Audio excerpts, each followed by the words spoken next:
Good morning and welcome to Amy Howard's Paint-A-Thon. I'm so glad you could join me today and all of the rest of the presenters. I hope that you'll be learning some new finishes, techniques, and a little bit more about the products that Amy has to offer that will help you upgrade your existing furniture into today's world, or will take something that you haven't really used, is relegated to your basement, or was your aunts or uncles or relatives, and give it that second life that it deserves in your home. For those of you that don't know me, my name is Linda and I'm from Remade with Love. I'm a contributor to Amy Howard's channel, and I've really enjoyed using her products over the last 3 or 4 years, I think. I started out as a fan, using another product and Amy's products. I started slowly watching her videos, which are fabulous. She has so many done by herself, by other students and experts in the field that have step-by-step how-tos on how to do things, that I really took a look at my home and decided I wanted to incorporate using some of the techniques and using her fabulous paints and finishes that really give me a beautiful old world charm, or if I'm doing something in mid-century modern, it can also bring new life to that piece so that I can reuse it in my current home. Today we'll be making over a 2-drawer campaign table from the mid-century. I'm going to be using Amy Howard's Belgian blue lacquer and bringing this to life for my son, who wants to use it in his bedroom when he leaves the home in January. I know some of you might be cringing at the thought of lacquer. It is a scary thought, but let me assure you that Amy will give you the training. She's got videos online. Plus, I can show you a couple of tips and tricks that I've learned in using this product to make over some furniture. We'll be starting with a good cleaning with Amy's product, Clean Slate. This is something I use on a number of things if I want to give them a good cleaning, whether or not I'm going to paint them over. But it's perfect for things that you'll be giving a new finish to, because Clean Slate will take off all the surfactants, the dirt, the grease, the grime, things that you don't even see. Once you get to wiping, you'll take a look at your cloth and be amazed how much dirt is on that surface, and it comes off using Clean Slate. It also is the perfect preparation for allowing me to paint on top of it. We want to get all the grease and grime off so that the paint that I put on will stick, will adhere to the surface. And if you've got anything that's on your surface of what you're redoing, it'll create a barrier that will not allow the paint to sink in. Rather, it will just stay on top until something hits it, and then it'll nick and fly away. So Clean Slate is perfect. And then in using Amy Howard's lacquer, I'm going to start with her Furniture Lacquer Primer. I'm going to use white, even though this is in dark blue, and it'll all be okay. What primer does for lacquer is give it a nice surface. First of all, it may fill in some pitting and small holes, but it will also give it a nice surface to adhere to. So the lacquer, when it's sprayed on its fine mist, will settle in and grab onto the primer, while the primer's job is to grab onto the wood. I don't need to take this piece down to the bare bones. However, here's a tip. If you're doing anything in lacquer, you want to have a smooth surface. This piece leaves a little to be desired. It has been repainted by its former owner, and there are dings. There are places where it looks like they didn't clean it properly, because it looks like the paint just lifted off in some areas. So because of that, I will be sanding this piece before you see me work on it. And I'll get part of it done so that you can have a look at the bigger picture while I'll be working with the 2 drawers here and showing you the steps and the processes. So join me today and let's take this trip on refinishing this mid-century modern piece. Before I get started priming, lacquering, and finishing my mid-century drawer piece, I'm going to demonstrate the fundamentals of working with Amy Howard's lacquer using this box. First, It's important to understand this is a process of layering thin coats and building up a base, color, and top coat. Thinner is better. Too much spray can result in dripping, dimpling, and a surface that's just less desirable as it detracts from the overall look. Second, Amy Howard's Lacquer Trio have the type of nozzle that creates a fan spray, just like spray guns have. This allows for consistent coverage and the absence of a harsh spray line. Find that 6 to 8 inch sweet spot to take advantage of this. Practice using cardboard like I'm doing here, or on a practice piece of furniture that you're not too concerned about the look of and you'll move on later. Third, start and end your spray coverage before and after the edge of your piece so that your coverage is consistent. Also, your best coverage will happen when your arm is the same distance away all the way across your spray, and the pressure on the nozzle stays the same. You want to be fully pressing the nozzle down before until you release after. 4. Allow at least 20 minutes or more to dry between each layer. This is going to be dependent on your humidity, your conditions, if it's breezy or not. And 5, keep your layers free from dust and debris, or at least as much as possible. You can use the nitrile gloves, you can use lint-free rags, but the best thing is to have it in an enclosed area. If you're just tuning in, this is Linda from Remade with Love, and I'm with Amy Howard's Paint-A-Thon today, reimagining a mid-century modern campaign table or side table from its formerly white latex painted and spray painted hardware from gold or brass to silver. And at this point, what I've done, I'm updating you on what I've done. I have totally stripped the dresser. What was a white latex paint is coming down to this very thin wood veneer. Mid-century modern furniture is often made up of a combination of materials. Melamine, we've got wood, we've got some veneer on here, we've got particle board on the bottom, melamine on the top of the base of the side table, and the same type of materials throughout. I did not clean the inside yet, and so let's do this.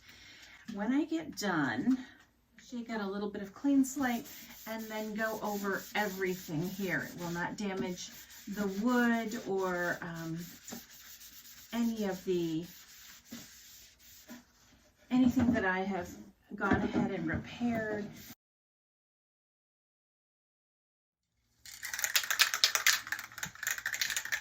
The next thing I'll do is use Amy Howard's Furniture Lacquer Primer.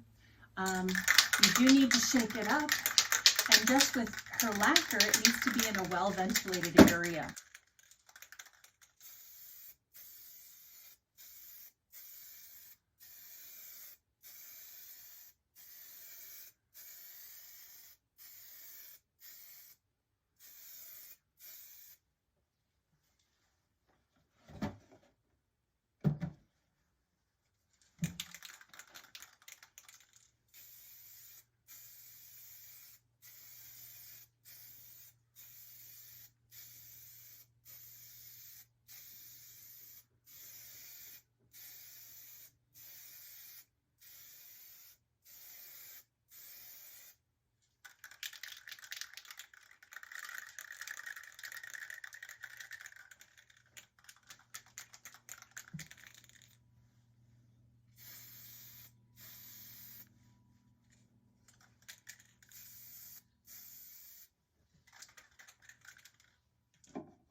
So now that I've had a chance to put a couple of layers of Amy Howard's lacquer primer on in preparation of the Belgian blue lacquer, I'm going to sand off the rough spots on here. I'm not sanding to take anything down. I'm just sanding for smoothness. So anytime I feel a little bump has been raised or the primer didn't dry flat, I want to make sure that this is smooth and flat because I'm going to put the primer on, or going to put the lacquer on top, and I want to have that glossy finish without having bumps noticeable. So I've done that to the top on this side. Just knock it back here.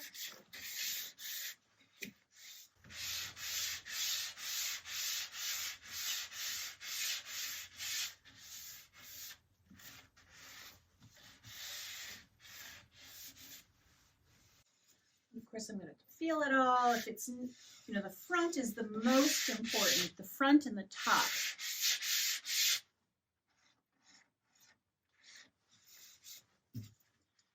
And then I'll just take a soft cloth and wipe that off. Again, I don't want any dust coming between the primer and the lacquer. So get that all cleaned off.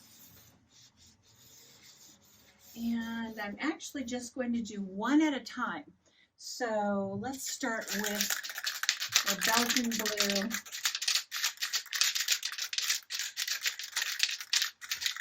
On just one of these.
So here is a drawer ready to have the Bright Ideas lacquer on as the final step. It's been primed, it's been sprayed with Belgian blue lacquer. I love the look of it. I'm not concerned about this inside here because I know that's where the hardware goes, but all of my edges and sides are done. It's got a great coverage. And now I'm going to shake this for 2 minutes and apply just as I would every other step, the primer and the paint color itself.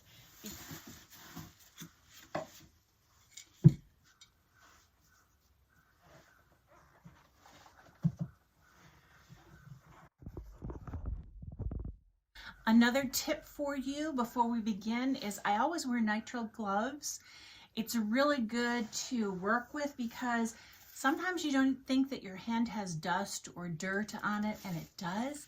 If you use a nitrile glove and just want to brush at something, you can brush it off without then leaving oils from your hand or dirt or debris.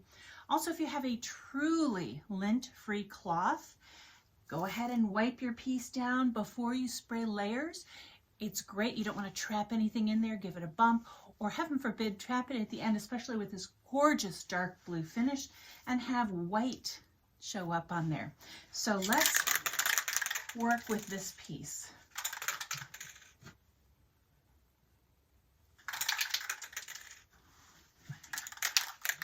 Again, I'm going to spray before and end after. So I'm going to get near you so you don't see me, I hope, doing the spraying.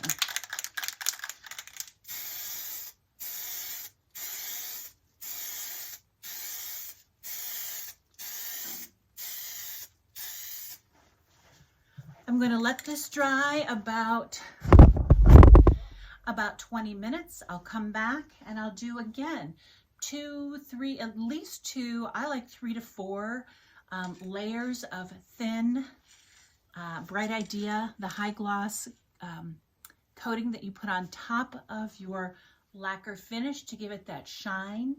And I'll come back and I'll show you what the finished piece looks like in photographs. I hope you've enjoyed this video, this how-to tutorial today on Amy's Paint-A-Thon. A couple of ideas to walk away with when using lacquer. Please be aware that this is a spray. It's going to be fuming in the air around you. You want to work in an open space, but not straight outdoors. Have some kind of shelter or protection. I've set this up for overspray, but I'm also more concerned with my health. So if you need to, wear your one that's approved for using with paint spray. That's going to be important to protect your health. If you have an open shelter, sometimes you may not use that or feel the need to if there's a big enough breeze. Also with lacquer, you don't want to have a lot of wind blowing. I don't want dirt, debris, anything that will go on the surface of this as I'm working with it to lacquer it, because it will show up in the finished product. So I like working in my 3 spaces here. This happens to be my garage. The door is open. I get the fresh air. I have the ability to have that air circulating without dust and debris because I'm enclosed here. If you need to set up a different type of shelter, it's spray tent. Perfect. Another thing, wear nitrile gloves. It's wonderful for being able to brush things off, being able to protect your hands from the overspray, and just in general, keeping things clean. Let's see, I had a couple tips written down. Oh, use lacquer on low humidity days. It really does better and is much more clearer if you have low humidity in your area or where you're working. There,